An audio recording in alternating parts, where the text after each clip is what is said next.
ආයුබෝවන් දුවේ පුතේ. අද මම ඔයගලන්ට කියලා දෙන්න යන්නේ ගඟට ඉනි කැපුවා වාගේ කියන ප්‍රස්තාව පිරුලයි. මේකෙන් කියවෙන්නේ පුතේ ගොඩාක් වෙහෙස මහන්සි වෙලා වැඩක් කරත් කිසිම ප්‍රතිඵලයක් නොලැබීම ගැනයි. පිටිසර සුන්දර ගමක පුංචි පවුලක් ජීවත් වුණා. මේ පවුලේ අම්මයි තාත්තයි පුංචි පුතයි තමයි හිටියේ. මේ පුතාට යන්තම් වයස අවුරුදු 7යි. මේ අම්මයි තාත්තයි නුවගත් වුණාට පුතා හරීම නුවණක්කාරයි. හැම දෙයක්ම ප්‍රශ්න කරනවා. හැම දේ ගැනම හරියට විමසිලිමත් වෙනවා. ඒ නිසා එයා ඕනමටත් වඩා ප්‍රශ්න අහනවා.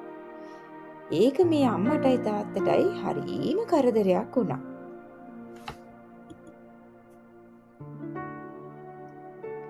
දවසක් උදේ පාන්දර අම්මා නැගිටලා තාත්තට කියනවා මේ ගේ වටේට පැලෙයිනි ටිකක් හිටවන්න ඕනේ. අද උදේම ගිහිල්ලා ඒක කරන්නකෝ කියලා. ඉතින් තාත්තයි පුතයි උදේම නැගිටලා කැලෑවට යනවා පැලෙයිනි හොයාගෙන. තාත්තත් එක්ක කැලෑවට යන මේ පුතා තාත්තගෙන් මග දිගට ප්‍රශ්න අහනවා. ඔන්න ඔය අතරේ තාත්තා කොහොම හරි පැලෙයිනි ටික කපන්න පටන් ගත්තා. ඊට පස්සේ පුතා අහනවා "ඇයි තාත්තේ ගඟ අතර පැලෙයිනි කපන්නේ? වෙන තැනක් නැති හින්දාද?" කියලා. "නැහැ, තියෙන තැනකින් ඉපැය පුතේ කපන්න" කියලා තාත්තා උත්තර දෙනවා. "මොකටද පැලෙයිනි තාත්තේ? ඇයි පුතේ ගේ වටේ හිටවන්නනේ?" ඊට පස්සේ පුතා අහනවා "ඉතින් මේවා කපා ගත්තත් ගෙනියන්නේ කවුද?" පුතා ඉවරයක් නැතුව ප්‍රශ්න ගොඩාක් තාත්තගෙන් අහනවා. ඉතින් තාත්තට හරි මහන්සි, ඒ වගේම හරිම කේන්ති. තාත්තා ඉතින් මොකුත් නොකිය නිශ්ශබ්දව ඉන්නවා. ටික වෙලාවකට පස්සේ පුතා ආයෙත් අහනවා "කියන්නකෝ තාත්තේ, කවුද මේවා ගෙනියන්නේ?" ඊට පස්සේ තාත්තා කියනවා "ඔය ගෙදර යන කෙනෙක් අරගෙන යන්නේ නැත."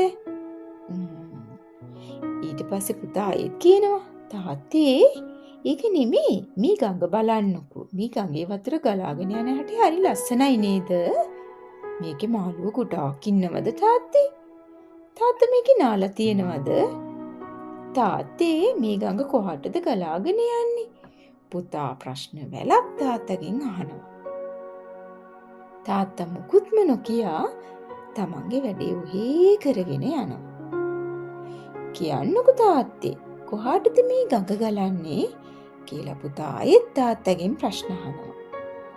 තාත්තට හොඳටම කේන්ති ගිහින් තාත්තා කියනවා ගෙදරට ළමයෝ, ගෙදර ළඟට" කියලා. පුතා පුදුමයෙන් වගේ තාත්තා දිහා බැලුවා. ඊට පස්සේ තාත්තා කියනවා "පුතේ ඔය කතා කරා ඇති. මේ ලී ටික එකතු කරන්නකෝ. මං එහා පැත්තට ගිහින් තව ටිකක් කපාගෙන එනකම්" කියලා තාත්තා යනවා තව ලී ටිකක් කපා ගන්න පොඩ්ඩක් එහා පැත්තට. ඉතින් තාත්තා ගිය අතර පුතා මෙහෙම කල්පනා කරනවා. තාත්තා කියනවා නම් ඉනි කපන්නේ වැට ගහන්න කියලා. ඒ වගේම මේක යන කෙනෙක් ගෙදරට ගෙනියනවා කියනවා නම් ගෙනියන එක ඉතින් අමාරු වැඩක්නේ. කර උඩ තියාගෙන යන්නත් එපාය. ඊට වඩා නරකද තාත්තා කිව්වේ ගඟ ගලන්නේ ගෙදරට කියලා. ගෙදරට ගඟ ගලනවා නම් ලී ටික ගඟට දැම්මා නම් ලී ටික ගෙදරටම යයිනේ. ඒක කොච්චර ලේසිද? එහෙම කල්පනා කර පුතා ලී ටික ඔක්කොම ගඟට දානවා. ලී ටික ලස්සනට ගඟේ පාවෙලා යනවා. ඔය අතර අනික් ලී ටික කපාගත්ත තාත්තා ඒක කරේ තියාගෙන ඔන්න පුතා ඉන්න තැනට එනවා. ගෙනාපු ලී ටික බිම තියපු තාත්තා අහනවා "පුතා කොහොම මෙතන තිබ්බ අනිත් ලී ටික?" තාත්තා වටපිට බලනවා බොහොම පුදුමෙන්. එතකොට පුතා කියනවා තාත්තා කිව්වනේ ගඟ ගලන්නේ අපේ ගෙදරට කියලා. තාත්තට පුළුවන් නෑ ඔක්කොම ලී ටික කරේ තියාගෙන යන්න. මේ කපපු ලී ටික මං දැම්මා ගඟට. දැන් ඒවා ගෙදර ඇති. පුතා එහෙම කියනකොට තාත්තා ඔළුවේ අත තියාගන්නවා.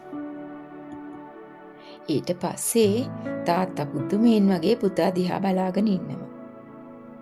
අනේ පුතේ, අපි දෙන්න මෙච්චර වෙලා කරලා තියෙන ගඟට ඉනි කපන එකද කියලා තාත්තා අහනවා. දැන් ඉතින් මොනවා කරන්නද? ගෙදර යමු කියලා එදා තාත්තයි පුතයි හරිම දුකින් ගෙදර යනවා. ඔන්න පුතේ දුවේ එදා ඉඳලා තමයි මේ ප්‍රස්තාව පිරුල අපේ අය පාවිච්චි කරන්න පුරුදු වුණේ. මොකද ගොඩාක් වෙහෙස මහන්සි වෙලා වැඩක් කරලා ඒන් ප්‍රතිඵලයක්වත් නොවුනම ගඟට ඉනි කැපුවා වාගේ කියලා කියන්න පුරුදු වුණා.